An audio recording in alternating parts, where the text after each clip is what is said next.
under autobiographical writings and memoirs, the first module, and it is very important to know her background to understand her memoir, her work, because this is all about the place that she lives in. So we are going, this is Jean, as you are seeing her, Jeanette Armstrong. She was born in 1948, Okanagan Reserve, British Columbia. Okanagan people. Okanagan is a place, is a region in the Canadian province of British Columbia. And Okanagan people are First Nations. They are called First Nations, the Aborigines and Native American people whose traditional territory spans the Canada US boundary in Washington state and British Columbia in the Okanagan region. They called themselves Seals. This is the language they speak, Seals.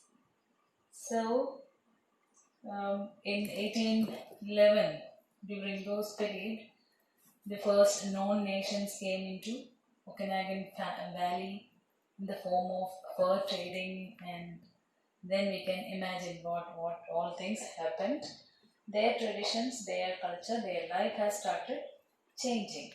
So she was born in this place in 1948, and she is the only first native writer of this region. She is a writer, an indigenous civil rights activist. Indigenous means the native of the land, the very original people of the land. She is a sculptor and an educationist. She is a very good teacher who works for this Aboriginals, the native people. They are called as First Nations. She is the first native woman novelist from Canada, and she is known as the protector of the indigenous people.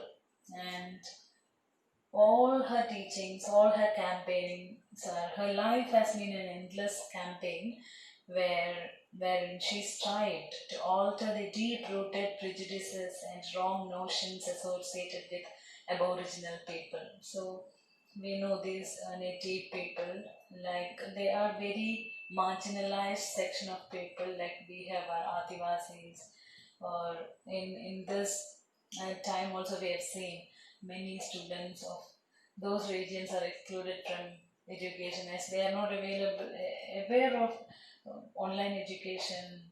They are excluded from the mainstream. So these people are also like that. They are the Aboriginals. They live in the rocky areas of the Okanagan Valley. So they were living, hunting and fishing, doing such labors.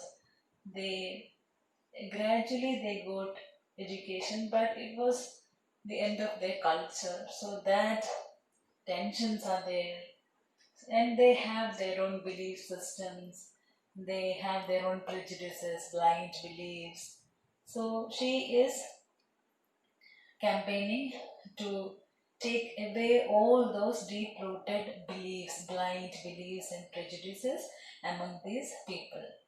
Her main objective in writing is to educate young people in native culture and young people the native culture and history of that society, of Okanagan society, because they have to know their history, their culture. Their history is what gives them their existence. So he is spreading the knowledge of native culture and history because she received a traditional education from her Okanagan elders and thereby learned the Okanagan Indian language and speaks it fluently. So they are called Indians also, as They are the indigenous people, the very native people of the land. They are called Indians. And she is very proud of her heritage. She is very proud of being an Okanagan. And she speaks the language Slates, Okanagan language and English fluently, so that she can converse with them. She can teach them very well. So she constantly articulates that there is nothing disgraceful about her brown skin or native philosophy.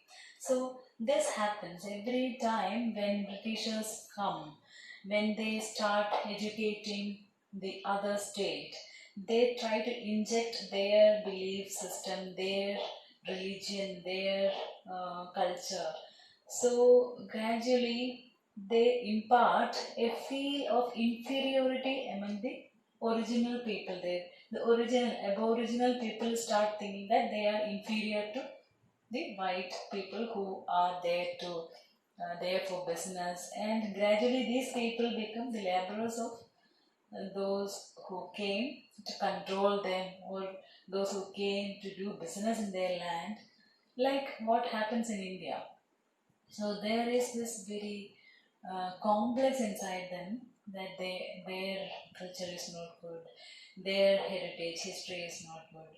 So this is a challenge for a writer like Jeanette Armstrong to teach them that their life is better, their history is better.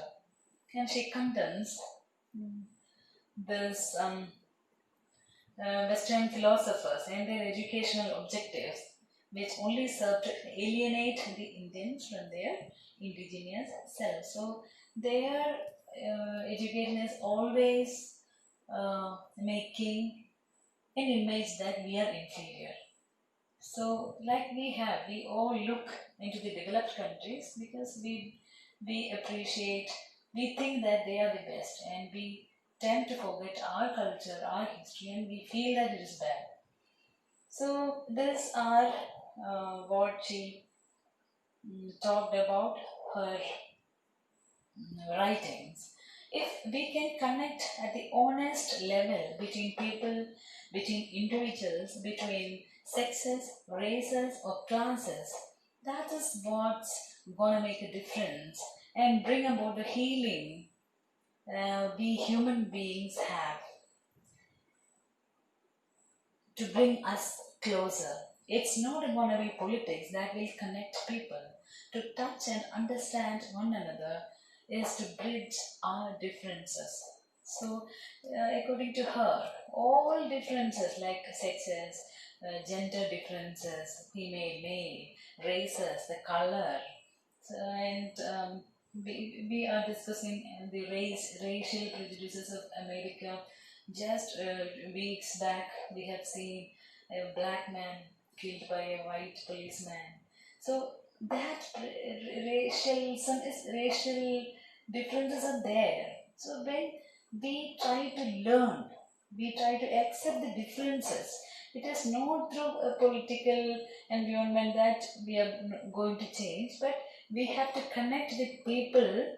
We have to bring them very close to touch and understand one another. We have to understand. That is the main part. We have to understand, and we have to bridge differences. There cannot be differences like we are best, you are inferior, we are our color is, our race is best. So that differences should be eliminated according to her. Individual creativity involves larger community obligations. So this can be done through individual creativity. An individual can contribute to the society that, like Jeanette Armstrong is doing through writing. She is writing for her society, her community, and she is writing about their life, and there is their soul, the soul of their life in her writings. In such a way, in that way, she contributes to their society to bring differences, to bridge the gap between them, to make them confident, to feel that their race is good, their history is good, to to believe in themselves. However much the artist is elevated, the community alongside must be elevated as well and must benefit as well. So when an individual writes, the community is being elevated. So we know all the changes in the history of society have been brought about by writings, by great writers, through the pamphlets. So these words, this pen is a very useful weapon to bring about change in society. So she is talking about this creative change that could contribute to bring about or to bridge the differences between people. I hope you understand. If you don't understand, you must call me or WhatsApp me. Okay. And these are Jeanette Armstrong's some of major works.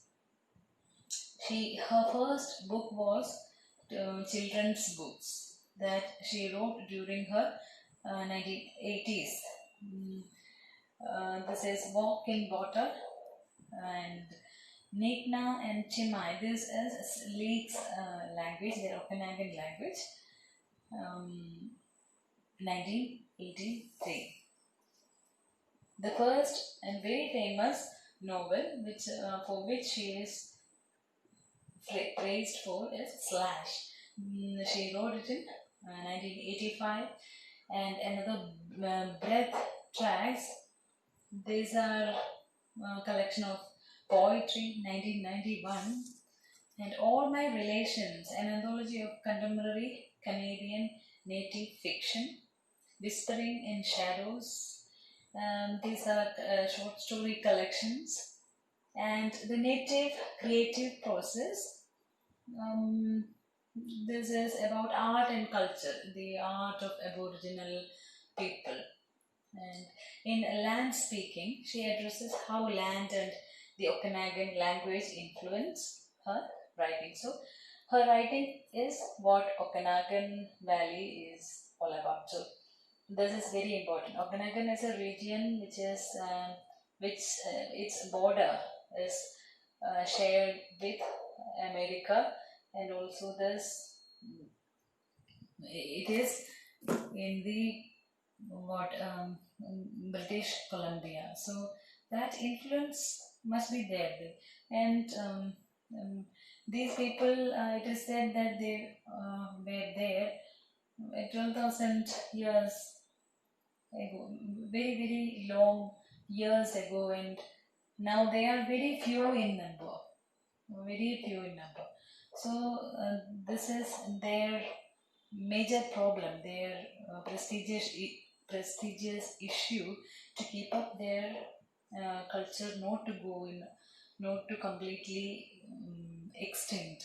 So these are her writing in this very famous novel Slash.